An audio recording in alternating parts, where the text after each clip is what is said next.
Good morning, student. Today we continue our chapter Static Electricity. Now, last part we are studying charge in the atmosphere. Thundering clouds and lightning are known to people since the primitive ages. Around 250 years ago, Benjamin Franklin proved that lightning is a natural event occurring due to charged particles. Through some experiment, it has been observed that the tiny drops of water in the clouds develop positive charge. हम लोग देखते हैं कि बारिश के दिनों में क्या होता है, थंडरिंग क्लाउड एंड लाइटनिंग, बिजली कड़कती है और बिजली पहले दिखती है, लाइट हमें पहले दिखता है और बाद में आवाज़ सुनाई देती है.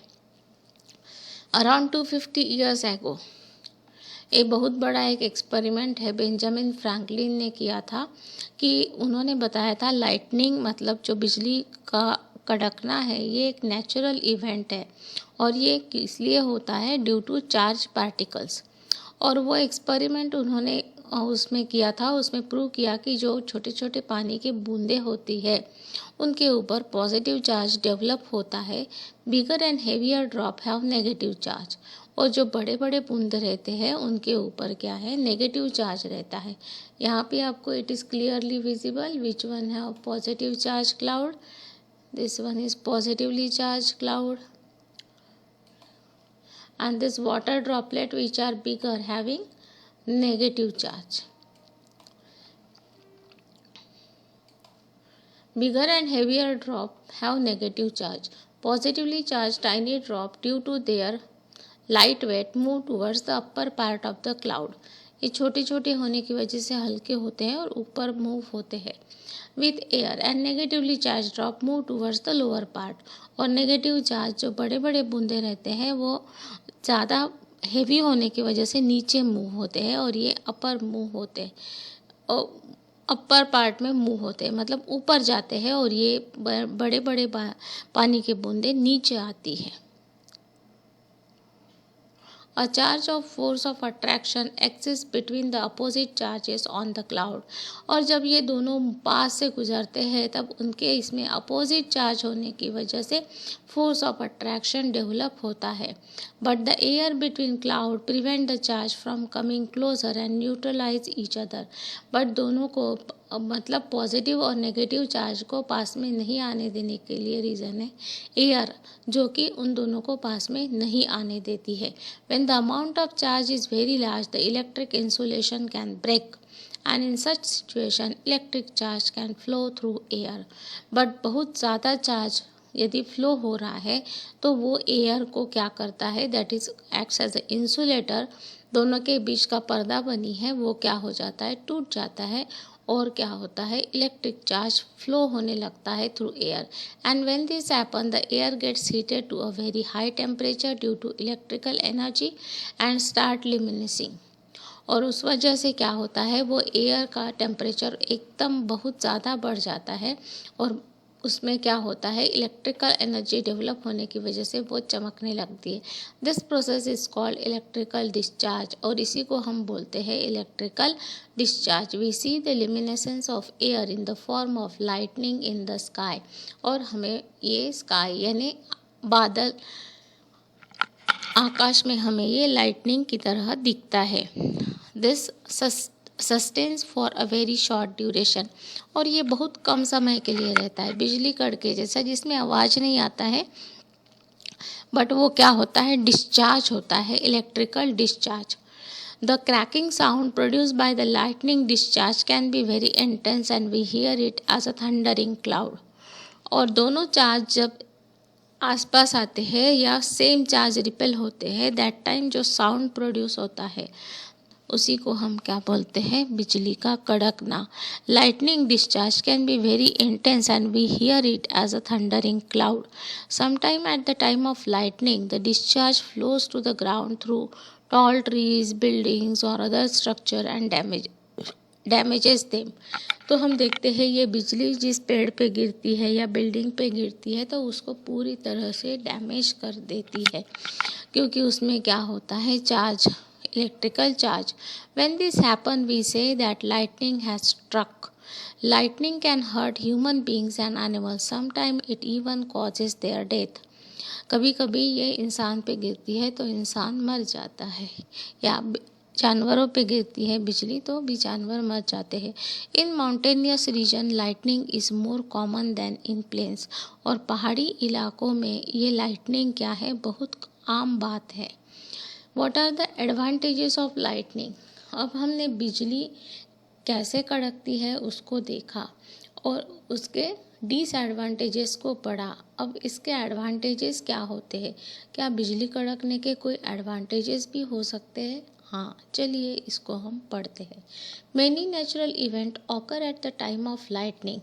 The intense heat generated in lightning help in the formation of oxides of nitrogen from oxygen and nitrogen. जब ये बिजली बहुत तेज क्या होती है, कड़कती है, तब हीट जनरेट होती है और वो जो हीट जनरेट होती है वो क्या करती है, हेल्प इन द फॉर्मेशन, वो फॉर्म करती है oxides of nitrogen from oxygen and nitrogen. हवा में जो ऑक्सीजन और नाइट्रोजन है उसके ऑक्साइड्स फॉर्म हो जाते हैं। These oxides dissolve in water to make very dilute solution. और ये जो ऑक्साइड्स केमिकल रिएक्शंस की वजह से फॉर्म हुए हैं ये पानी में डिजॉल्व हो जाते हैं और एक डाइल्यूट सॉल्यूशन फॉर्म करते हैं। This solution provide our earth with nitrogenous compound necessary for the growth of plant. और ये जब पानी नीचे आता है तब वो पानी प्लांट के लिए बहुत अच्छा होता है क्योंकि उसमें नाइट्रोजनस कंपाउंड होते हैं जो कि प्लांट की ग्रोथ के लिए ज़रूरी होते हैं। During lightning oxygen gas gets converted to ozone gas. The layer of ozone gas prevent the ultraviolet radiations from the sun to reach Earth's surface.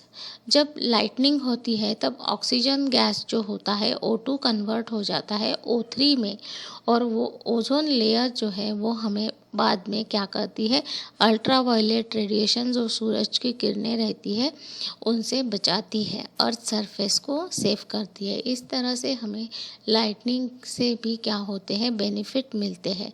Then lightning conductor, it is not that electric discharge can occur only between cloud having opposite charge, sometime the discharge also occur between the charge cloud and the earth. For example, if a charge cloud come close to the earth and passes over small tall building or tree, then an opposite charge is induced in them. Consequently, an electric discharge occur between the cloud and that building. This discharge can damage the building. अब electric discharge जब होता है तो वो बादलों के बीच में से अपोजिट चार्ज होने की वजह से ही नहीं होता है। कभी कभी क्या होता है, डिस्चार्ज जो होता है वो क्लाउड और अर्थ के बीच में भी होता है।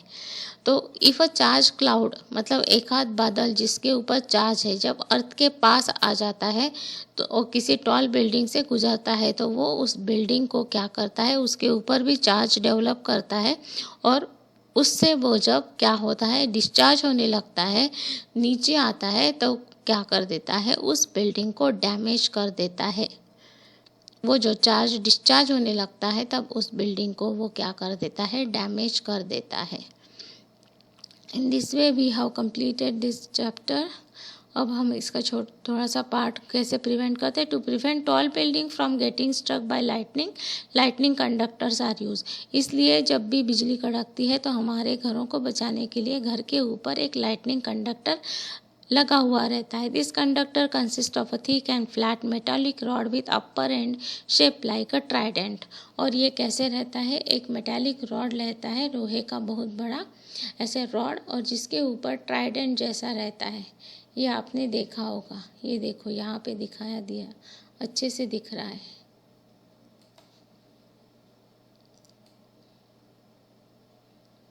This is the Trident.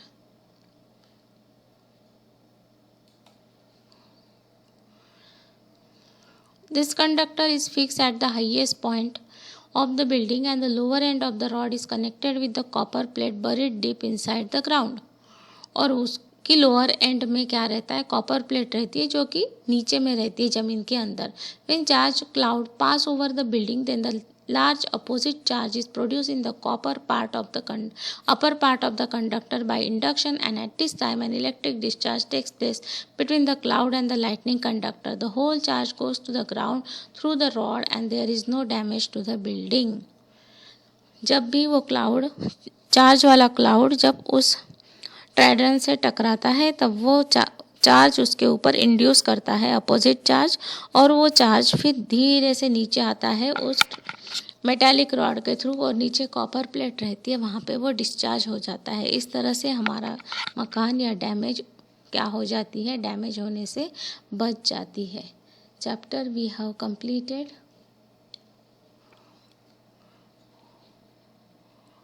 Thank you.